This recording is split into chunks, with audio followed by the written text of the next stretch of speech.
Mr. R Gopalkrishnan has a vast experience in the corporate world. At the peak of his career, he served as Vice Chairman, Hindustan Liver, before joining Tata Sons as the Executive Director. He's had the longest stint with Tatas at the top positions, where he closely got an opportunity to learn and experience the Tata philosophy. He has recently authored a book on India's industrial pioneer, Jamsetji Tata. Today we talk to him about his scholarship. Welcome to The Matrix.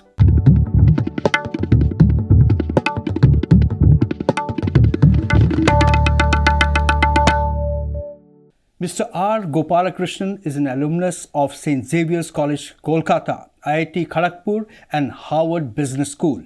He has already authored 19 books. His 20th book, Jamsetji Tata, Powerful Learnings for Corporate Success, delves into the visionary leadership that built the Tata Empire. From the iconic Taj Mahal to the foundational Indian Institute of Science and the genesis of India's industrial might. Welcome to The Matrix, sir. Thank you very much. Sir. Great pleasure to be here with Awaz. Sir, sir, now the Hindi version has come out of this book, Jamsetji Tata, Corporate Safalta Ke Shaktishali Seekh. So this is the recent book which has come out. The English edition is already there and it's available on Amazon. Yes. So, sir, let me begin by asking you that you have an amazing experience of 58 years in the corporate world. What was your inspiration behind writing Jamsetji Tata, Powerful Lessons for Corporate Success with Harish Bhat? My inspiration was Jamsetji Tata himself. And the question can be asked, what was inspiring about him? Because there are many founders of many businesses. But I was really struck when I joined Tatas. I was already 52 when I joined Tatas. That here's a person who expressed a philosophy and a vision for the business. And this he expressed during colonial times when nobody was even talking of independence. But that is not the only thing, not just a philosophy and a purpose. He managed to transmit that philosophy for over 150 years to his successors. ये ताजुब की बात है. I was really impressed because there are many companies where the founders start with a good idea. They do a marvelous job. When somewhere down the line, the company becomes short-term orientated and loses a bit of focus. But I was very struck by this particular house of Tata, where it's now the 7th generation. Mr. Chandrasekhar is the chairman. He's the 7th chairman of Tatas. And by and large, they have maintained the original philosophy and purpose. It doesn't even happen in a family. That for 7 generations, you have the same purpose. And that is why Harish Bhat and I, Harish Bhat, my co-author, has a lot of experience. He's also been in Tata 30 years, longer than me, but he worked his way up from trainee. And we both got very fascinated to say not only how you have a philosophy, but how do you perpetuate the philosophy? We think that's a great lesson in India. So in today's corporate world, values are being revisited and rediscovered. We are looking at Swadeshi products for self-reliance. This has been a recent, phenomena. Jamsetji Tata was a visionary and a social reformer. What can today's corporate leaders learn from his experience? There are lots of things they can learn, but in order to answer you in a focused way, we have covered in the book what we call the 9 P's. It happens to start with a fee. What was his philosophy? What did he think of profit? What did he think about people? What did he think about the purpose of business? And we have put this into these 9 lessons of P's. And that's what the preface that we added and made it 10 P's. And in each P, we have written the thinking and the philosophical basis and illustrated it with 3 little stories. The first story relates to the old days. Jamsetji Tata, his son, say up to 19, 20, 25, 30. Then the middle phase, which is approximately J.R.D. Tata, Sumant Mulgaonkar, Nani Palkhiwala, that phase. And then the latest phase, which is Ratan Tata onwards, say 1990 onwards, to show how, when faced with a similar problem, a philosophical idea and a solution which met the original kept coming back for 150 years. Sir, and how is Jamsetji's legacy relevant in the challenging corporate world we have today? I can give my personal opinion. Because Jamsetji, many people answer that his legacy in multiple ways.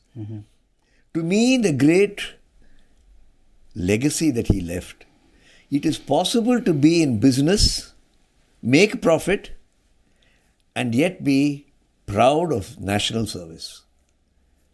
Somehow there's a feeling nowadays that if you're in business, you must somehow part with values and make money for yourself. And we glorify the richest person. I have nothing against the richest person. Tata will never appear in the world's richest or India's richest people because they are not rich in that sense. But it is national service. I have felt very proud.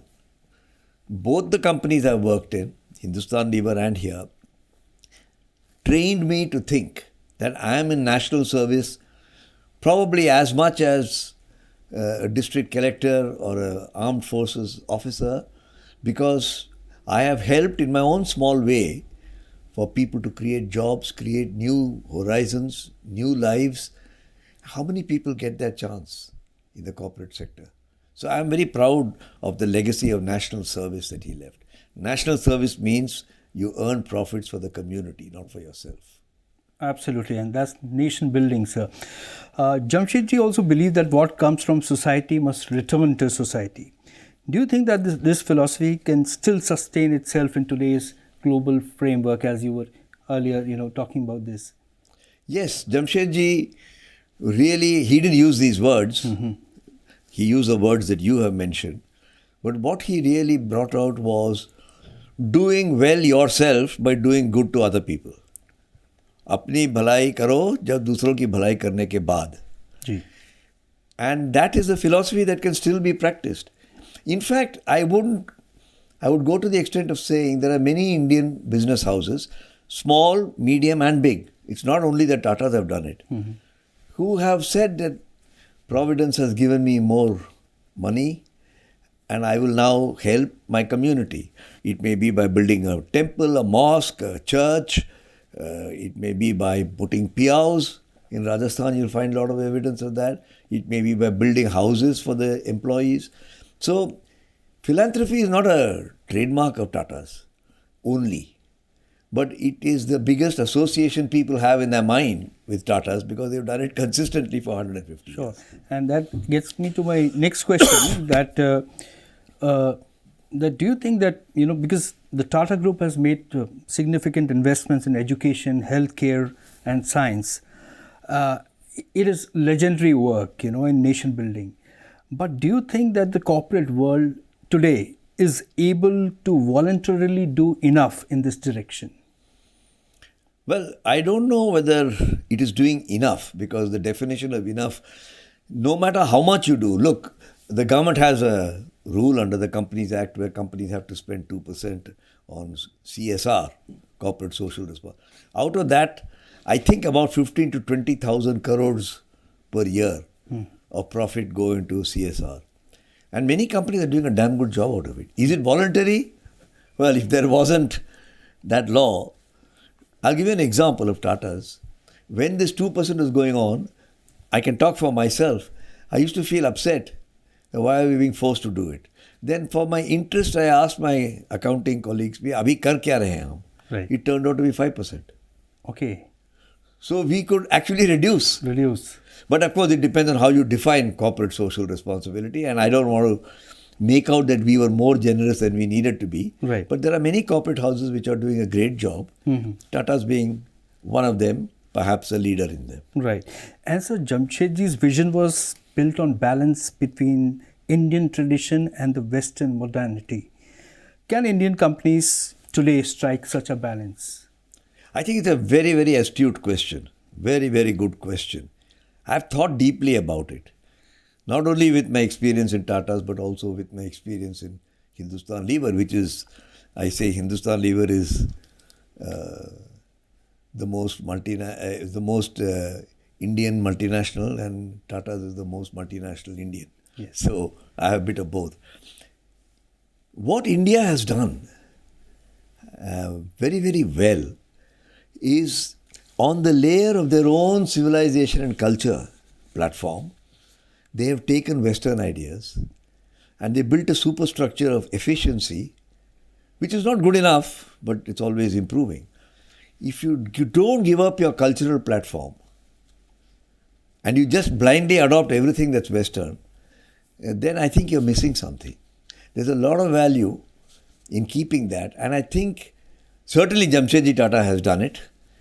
And if I might be more general about it, many Indian houses have also done it. Retain your cultural, we talk of the stack, the digital stack. Right. You must have a cultural stack, which is the original, Right. and build super stacks on it, which Right. are Western. Like Japanese do with their values. Exactly. And the Chinese are doing right now. Absolutely. So, sir, now these days we are grappling with the US tariff crisis. What are your views of tackling this situation? Well, the first is, why is somebody doing it in the first place? That is something I can't explain because it's not logical. So I will not go into that. Right. And that's in the realm of politics. Somebody is doing it and you have to respond. And I think we have to respond to bullies by not giving in. Right. So do you think we should retaliate, or do you think diplomacy? Well, there are three things you can do. You can give in. Right. You can find ways around it by being neutral. Right. Or you can retaliate. We are doing the middle one. Sure. So far. And I think it's appropriate so far. All right. But the consequences will have to be seen as time goes along.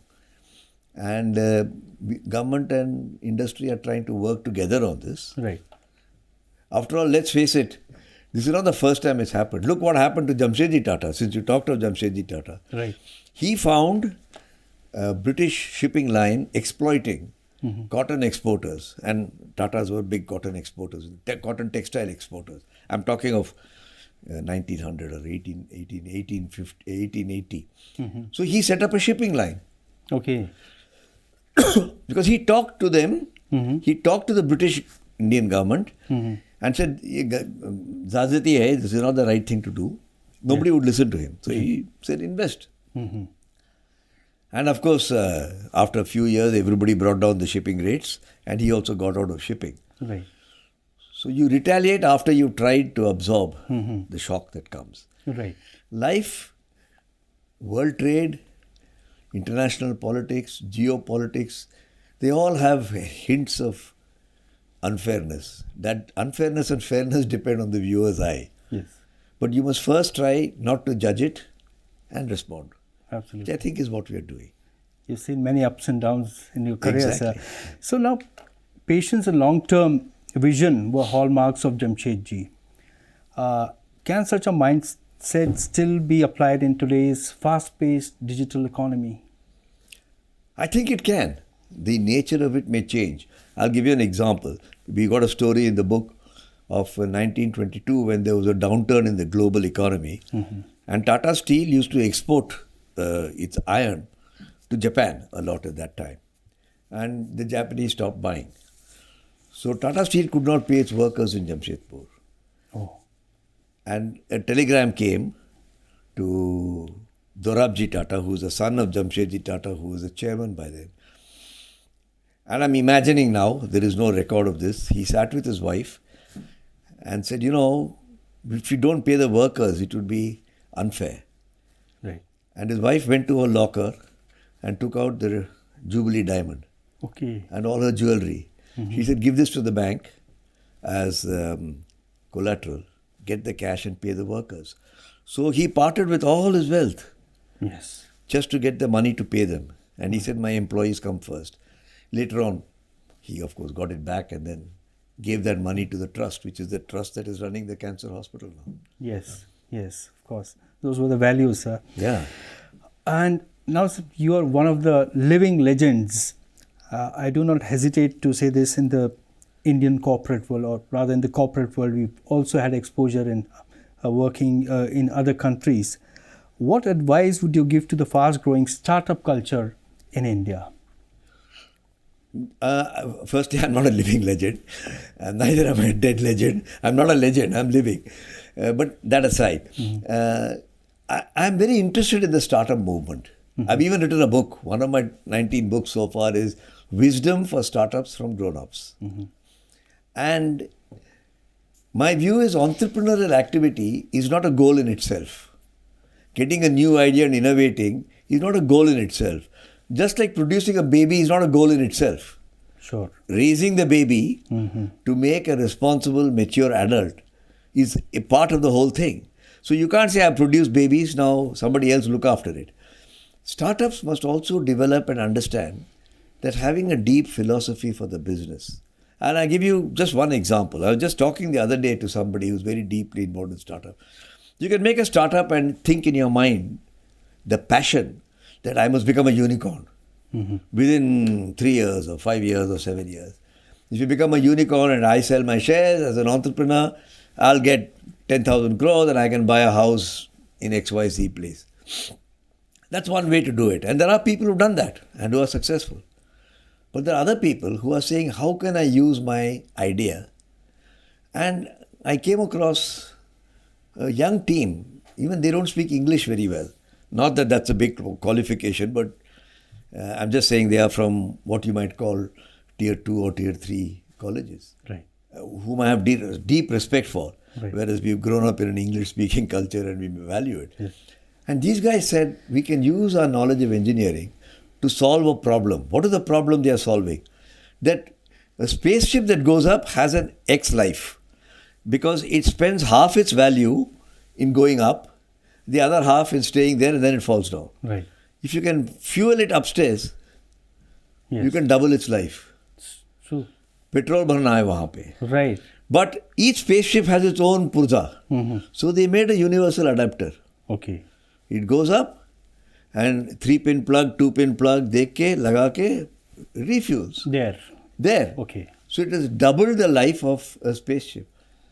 That's a great idea. It hasn't happened commercially yet. But I think that's an idea. Yes. And you don't have to be from a top college. Yes. This comes out of real passion and nation building. One of my team members, they did a video on this ISRO's recent invention of these parachutes. They're increasing the life to about 18 months, so that those space shuttles can stay there for longer time. Right. So these are some revolutionary things which are happening in our country, sir. And I think Indian startup world, I am seeing first signs that it's shifting from quick money to long-term benefit. Right. And I think that's a positive sign. It's a positive I hope it happens, and it happens in a faster way than it is happening. Absolutely. Now, sir, I'd like to ask you, since you've read so much about Jamsetji, if he were alive today, which sector or industry do you think he would invest in first? I think he would invest in artificial intelligence and chips and semiconductors and stuff like that, which is exactly what Tata is doing. Tatas are doing. Exactly. Yes. And that brings me to AI. It is all set to revolutionize how the corporate sector would operate in future. Do you think that AI will have a profound impact on the way we do business in India as well? Well, it is a bit of a Luddite, foolish for somebody to say it will not have an impact. I began my career 55 years ago as a computer programmer. Right. When there were no computers. Sure. That was 67, is it? 67. Yes. We had only mainframe computer. There was no desktop, nothing. Right. And I came because I said this is going to revolutionize the way business is done. Has it happened? Yes. Some positives, some negatives, but on the whole positive. And fewer people are able to do far more things today. Even you go to an airline counter, you go to even your Paytm or whatever you call it, digital payments, everything can be done through software and hardware. AI will have the same effect. It's not going to make human beings redundant. It's going to make them more efficient and more effective. Okay. But the human being has to retrain. Right. Those who think मैं बैठे बैठे मुझे किसी ने यंत्र देंगे वो मैं कर लूँगा, नहीं, that won't work. So they have to be ahead of the curve, is it? as an individual, as a professional, Yes. you have to learn. And all technologies bring a bad side also. Right. The guy who thought of nuclear energy never thought it will become an atom bomb. Right. The guy who made guns never thought it will be used to kill innocent people. But unfortunately, all good things have a bad side also. Yes. So AI will have that already, and we can see the signs of it. But I think humanity, I'm a great believer in the positive virtue of humanity. There'll always be some negatives. Will steer it in the right direction to do the right things. There will be some excesses. So AI is a positive development, no doubt about it. And in today's world of global upheavals and disruptions, what would be your advice to the Indian corporate sector? I don't know if I'm fit to give advice, but if I was 40 years younger, I would say the old values and principles have not changed. It's the technique of using them that has changed. Right. Lage raho munna bhai. Right. Those who think the old stuff to be thrown out, one of the reasons we've written this book is to show कि घर में grandfather हैं तो उनसे कुछ तो है सीखने का. ये नहीं कि सुबह को हलो करके चले जाओ और उनको छोड़ दो कि उनका ज़माना अलग था. Right. हालांकि उनका ज़माना अलग था, इसमें कोई शक नहीं है. बट उनसे भी कुछ सीखने की बात है कि आइडियाज़ होते हैं, प्रिंसिपल्स होते हैं, प्रॉफिट किसके लिए बनाते हैं. And so learn that. But what is old-fashioned? If grandfather thinks you must put carbon paper and write with ball pen, you don't have to follow that. And I think that would be my advice. Keep the best of the past and create the best of the future. Right. That junction of these two chaurastas Right. is what you should be operating at. Right. And any tips for personal success of the corporate leaders, since you've had a distinguished career? Again, I hesitate to call it tips because I'm nobody to give tips. But of course you are, sir. It's just that you're very, no, I mean, honestly, modest. There are other people who have far greater success, but let me not get into that. But I have found there are two phases in your career. This will happen to every young person. Whoever is listening to me, if he's below 40, he's one thing, he's above 40. I'm just taking 40 as a marker. In your younger days, you are rewarded for skills. Right. I can do this better than him. I can do it faster than him. I can do it more intelligently than him. And you get promoted. But in your second phase, which is say 40 plus, you're rewarded for your humanity. Right. I say you can't run a good business without insaniyat, ibadat and inayat. Interesting, sir. And anybody who thinks that what has worked in the first 25 years will work in the next 25 years is going to fail or is not going to have the same success. In your first 25 years, I'm not saying you can be devoid of inayat, ibadat and Triple I. But you're in a hurry to show yourself, your bosses, that you can do better than somebody else. Right. And faster and more efficiently. And you're rewarded for it. But when you come up, you find that you have to reluctantly admit you're out of date. Right. Look at your media industry. I mean, the good old days when guys sat down with a typewriter, hammered out their things overnight and sent it with spelling mistakes. They don't exist anymore. So, you have to get it done by other people. And that requires ibadat. I'm very fond of those three words. Firstly, because it's three eyes. Yes. And it sort of fits in well. It does. And I think any institution, government, business, society, and there are many examples in history where they for a moment, for 10 years, 15 years, 10 years, they forget inayat, ibadat and insaniyat. And that goes wrong. Great empires fail for that reason. Right. And great companies will fail for the same reason. Sure. One last question, sir. You know about Awaz the Voice, the kind of work we are doing, which is quite different from other, our friends are doing in the industry. We are doing journalism of inclusiveness. What are your views on that? Well, firstly, I do believe in the cause. Whether Awaz is doing a good job or not, I cannot tell. I'm assuming if you committed yourself to it, you must be trying to do a good job and improving. Because journalism of inclusiveness incorporates in it these three I's. Right. And the world of journalism has been shaken up. It isn't that same world that we knew even 15 years ago. Forget about 50 years ago. Right. With the result that it needs to reinvent itself. Sure. The present journalism is dying or dead depending on how harsh you want to be. Right. But nobody knows what's the new journalism. Yes. And what you're trying to do is to create a new journalism. I wish you well, because I think you may do it well, in which case you'll be greatly successful because of your effort. If you don't do it well, you may fail. That's life for everybody. But I'm glad that you're trying it, because I don't find many people in journalism even thinking about it. Yes, They're sir. getting through today, hoping that tomorrow will arrive and I can carry on. Right. That won't work. Yes. So in the beginning, it was a very difficult task for us because we were doing something very different. So we had to reorient our teams to do this kind of journalism, because this is something which has a lot of positivity, inclusiveness rather than exclusiveness, which the journalism has always strived for, getting exclusives, scoops, breaking, which we have done, of course, in our career, but we are doing a different thing altogether. Sir.